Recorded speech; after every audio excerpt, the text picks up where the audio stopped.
Članice in člani, obiskovalke in obiskovalci, dovolite, da vas za uvod tudi sam zelo lepo pozdravim na 4. rednem kongresu stranke Levica.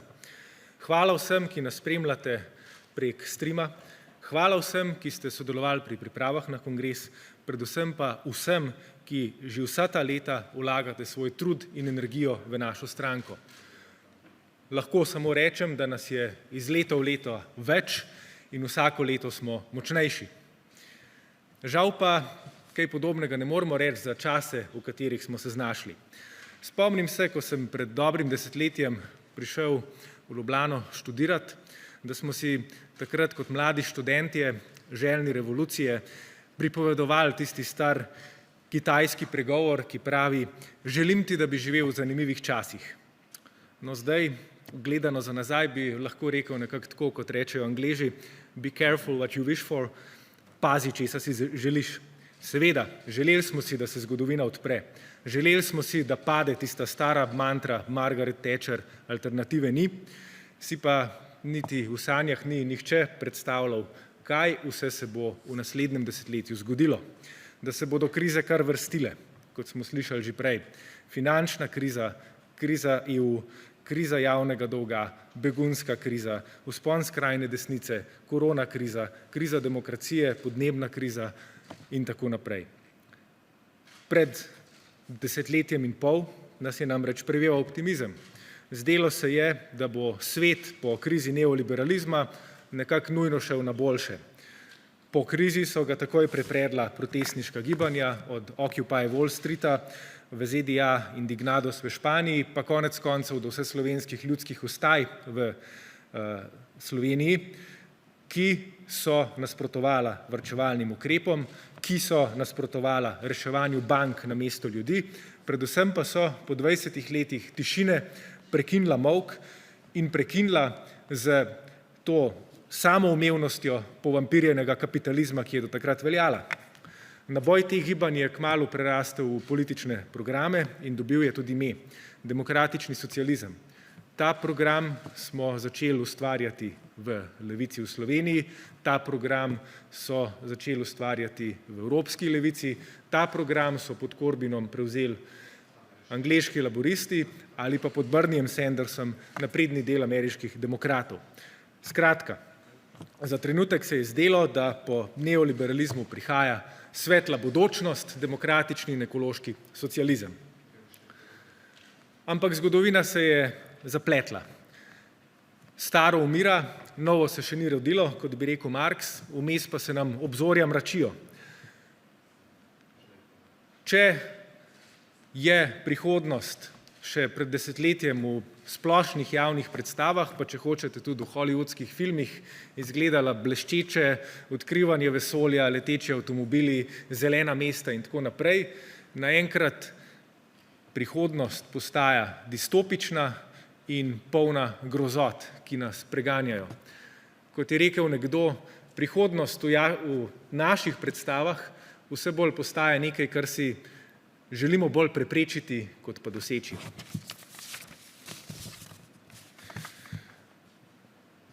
V zadnjem desetletju se je namreč ob propadanju starega in novemu, ki se še ni rodilo, pojavil mogoče trenutno največji problem, ki ga imamo.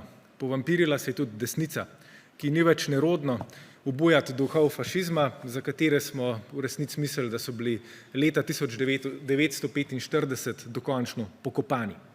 Ne le Slovenija pod trenutno Janševo vlado, in tu si ne gre zatiskati oči, ta vlada trenutno je največji problem v tej državi. Cel svet se sooča s krizo demokracije, po celem svetu rastejo nedemokratični režimi ali pa vsaj uspevajo politiki s takimi ambicijami. In celemu svetu grozi zaostrovanje teh trendov. Splošne krize demokracije, zaostrovanja neenakosti, vse večjega nadzora nad državljani. Distopične serije, ki se vrstijo, in filmi že celo desetletje, niso več čista fikcija. Če nam je kaj pokazalo zadnje leto, korona kriza, je to, kako hitro lahko razpade javno življenje, kako hitro lahko izgubimo pravice, ki smo jih še včeraj imeli za samoumevne. In to je morda ključna lekcija leta 2020. Tisto, kar imamo za samoumevno, lahko najhitreje izgubimo. In tukaj smo, leta 2021. Namesto da bi zrli v prihodnost in se pogovarjali o tem, kako rešiti gordijski vozel, ta splet kriz, v katerega se je zapletel naš svet, nam vladajo ljudje, ki tem težavam v bistvu prilivajo olje na ogenj ali pa te težave izkoriščajo za lastne koristi. To nas v Sloveniji nekako ne bi smeli presenečati. Nek tak film smo si ogledali že 30 let nazaj. Vladajo nam namreč praktično isti ljudje, ki so v razpadu Jugoslavije in novi slovenski državi videli predvsem možnost za lastno okoriščanje. Tako kot so v 90-ih okradli družbeno lastnino, bi radi danes oplenili tisto, kar je od skupnega še ostalo. Državo, vodo, zdravstvo in tako dalje. In predvsem pa bi radi tisti, ki so se sami vklecali za osamosvojitelje, postali ne le vladarji, pač pa lastniki te države z monopolom oblasti v njej. Zato je najbrž, ko se pogovarjamo, kako preseči točko, kjer smo se danes znašli in skočiti v prihodnost, v svetlo prihodnost, prva ovira, ki jo moramo preskočiti, ta, da se najprej osamosvojimo od tistih samooklicanih osamosvojiteljev, ki nas kar ne nehajo osamosvajati. Ampak ta kongres imamo danes ne zato, da bi se pritoževali nad današnjim stanjem ali pa da bi zganjali defetizem. Ta kongres imamo danes iz drugega razloga. Zato, ker je treba v tej državi zbuditi debato o prihodnosti, ker se je treba vprašati ne samo, kako doseči čimprejšnje predčasne volitve in padec trenutne vlade, ampak kaj potem. In tukaj se bom navezal na Slavoja Žižka, ki je rekel, da je Levica edina stranka prihodnosti v Sloveniji, kar je utemeljil takole: obstaja bodočnost in obstaja prihodnost. Bodočnost je tisto, kar se bo zgodilo, če se prepustimo toku zgodovine in silnicam, ki nas vlečejo kamorkoli nas pač že, tudi če nas vlečejo direktno v čeri. Prihodnost je obratno od tega. Prihodnost je tisto, za kar se bomo sami odločili, za kar si bomo sami borili in kar bomo sami dosegli. In ja, smo edina stranka prihodnosti v Sloveniji, ker si ne delamo iluzij, da bo po padcu Janševe vlade pa nenadoma vse v redu. Da bo prišlo neko normalno stanje, kot temu rečejo v politični sredini. Ne bo, ker splet kriz, ki ga opisujemo, bistveno presega to vlado. Ta vlada priliva olje na ogenj in je pospeševalnik, a padec te vlade ni konec naših težav. Zato je tema našega kongresa to, kako pripeljati na agendo teme, ki so trenutno z nje izpadle. Podnebna in okoljska kriza, prihodnost dela, neenakost in delitev bogastva, prihodnost demokracije in človekovih pravic, prihodnost tehnologije, center in periferija. Vse to so stvari, o katerih se je treba pogovarjati, ki jih je treba vzeti resno in glede katerih je treba osnovati politične načrte, kako se z njim v prihodnosti spopasti. To so čeri, ki nas na poti čakajo. In ne, mi nismo stranka, ki bi se prepuščala lahkotnosti, udobju ali pa trenutnim vetrovom. Tu smo ravno zaradi tega, ker se zavedamo resnosti političnega trenutka in ker smo odločeni, da bomo te more, ki naseljujejo naš svet in naše predstave v prihodnosti, pregnali, da bomo naredili vse, da bo prihodnost svobodna, demokratična in ekološka. Kaj torej storiti? Najprej, kot smo slišali v videu, je treba opustiti iluzije, da lahko vse ostane isto, da je lahko prihodnost nekakšno podaljševanje, mučno podaljševanje sedanjosti, tudi če sedanjostjo nismo zadovoljni, ampak samo, da ne bi šlo na slabše. To je nevarna iluzija, ki jo marsikdo goji. Svet se bo spreminjal, svet je v spirali kriz in če bomo hoteli ohraniti, pa to je mogoče konzervativna poanta, ampak jo je vredno povedati, če bomo hoteli ohraniti tisto, kar imamo, tisto, kar nam je drago, bomo morali marsikaj radikalno spremeniti. To je prva stvar, ki jo je treba ozavestiti, ko se pogovarjamo o prihodnosti. Ob tem si ne smemo domišljati, da tisti, ki smo danes tukaj, ali pa tisti, ki smo že člani stranke Levica, vse vemo ali vse znamo. Politika je na prvem mestu gradnja skupnosti, je gradnja koalicij in današnji kongres kaže, da smo tega zmožni.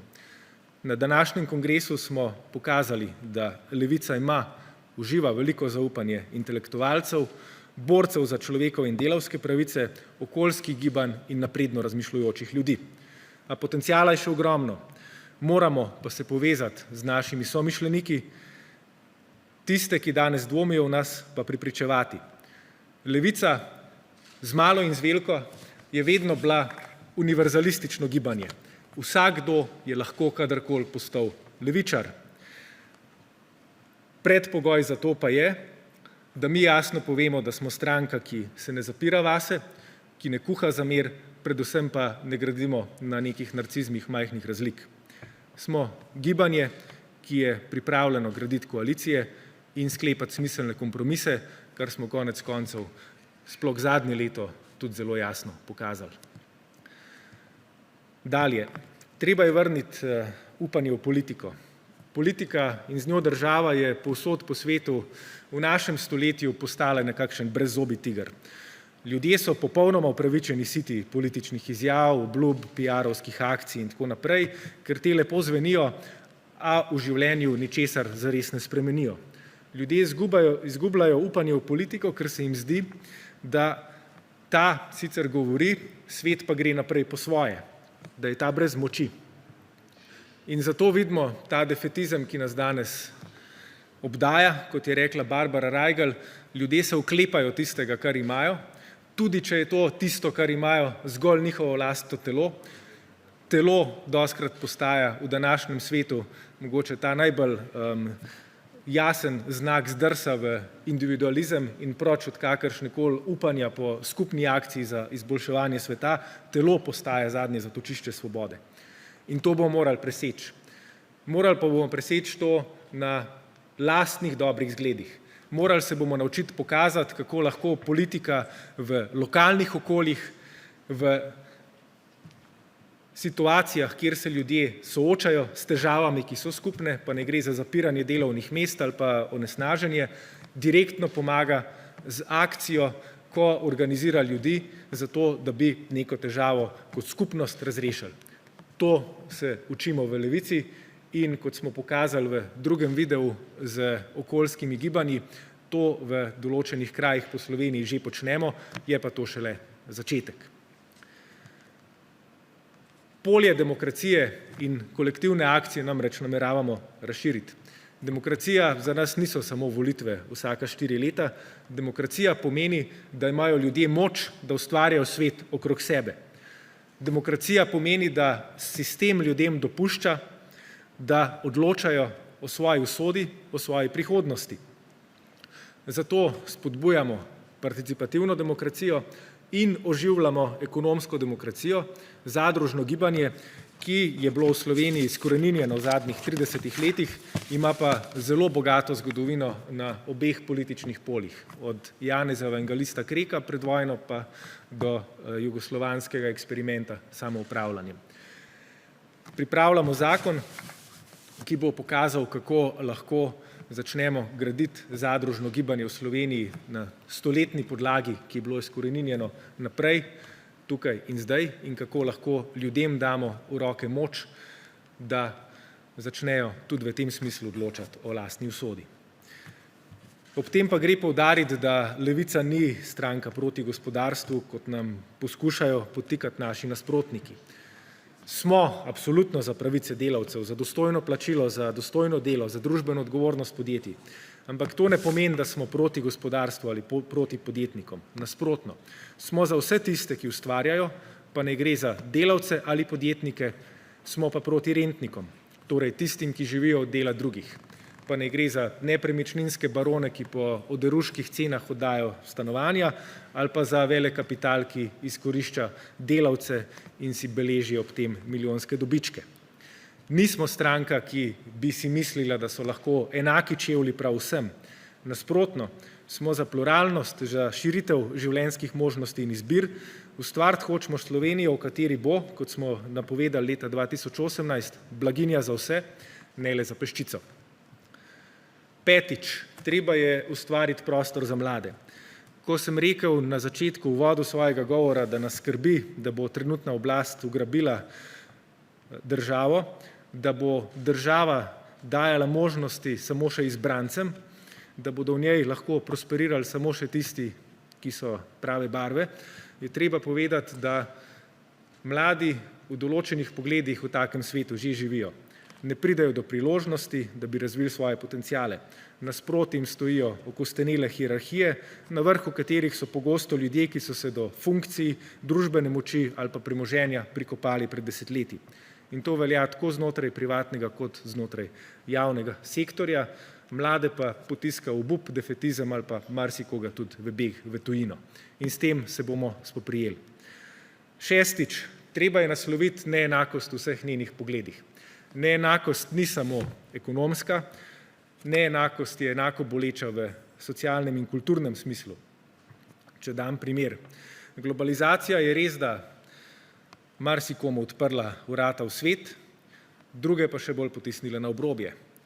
Eni so se v tem novem svetu znašli, zanje lahko to pomeni kozmopolitstvo, široka izbira potovanj, kulturne ponudbe in tako naprej, za drugo pa še večjo odrinjenost, ki pogosto prerašča v averzijo.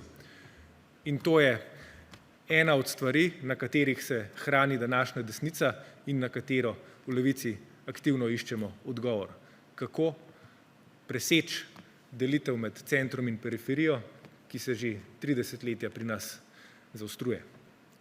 In ne nazadnje, smo stranka, ki se, kot smo slišali v govoru pred mano, Luke Omladiča, v popolnosti zaveda razsežnosti podnebne in okoljske krize.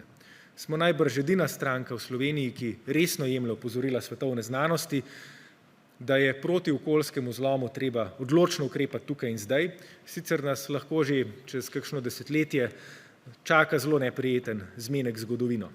Podnebne spremembe so nepredvidljive in bodo težave sveta, v katerem smo se znašli, še bistveno zaostrile.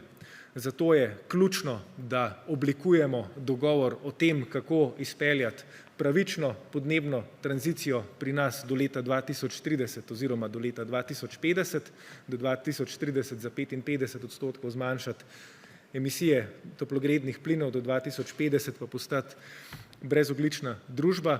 Zato tudi sam na tem mestu napovedujem, da bomo to, kar razumem kot ključno nalogo naše generacije, začeli po kongresu nemudoma in pripravili smo podnebni zakon, ki ga nameravamo uskladiti z drugimi političnimi strankami in relevantnimi deležniki v Sloveniji, da končno slovenska politika doseže dogovor o tem, kako se spoprijeti z okoljsko in podnebno krizo, ki je tu in si ne moremo več metati peska v oči, da je ni. In če strnem, kapitalizem se je zapletel v spiralo kriz in zgodovina je trenutno odprta. Da, živimo v zanimivih časih, a živimo in delujemo brez strahu. Zavedamo se, da se zoperstavljamo silam, ki so trenutno močnejše od nas in da se zoperstavljamo silam, ki nas zaradi lastnih koristi vlečejo v mračno prihodnost. Zavedamo se, da nas tokovi zgodovine vlečejo sami po sebi vse večjo neenakost, vse večji nadzor nad državljani, vse večji razkorak med centrom in periferijo, v okoljsko in podnebno krizo, v suspenze demokracije, kakršne smo videli zadnje leto, k prevladi svetovne moči svetovnih monopolov. A kot rečeno, to vemo, ni nas pa strah. Delujemo po tisti Gramscijevi maksimi: pesimizem intelekta, optimizem volje. Zavedamo se problemov, a smo ravno zaradi tega, ker se jih zavedamo, še bolj odločeni, da se bomo z njimi spoprijeli. In kot je rekla Violeta, noč je najtemnejša, preden se zdani, mi pa bomo naredili vse, da se zdani čim prej. Naša vrata so in srca so odprta za vse, ki so se pripravljeni za tako prihodnost boriti z nami. Saj veste, nihče ne da nam odrešenja, ne kralj, ne carji in ne Bog, mi, samo mi smo tisti, na katere smo čakali.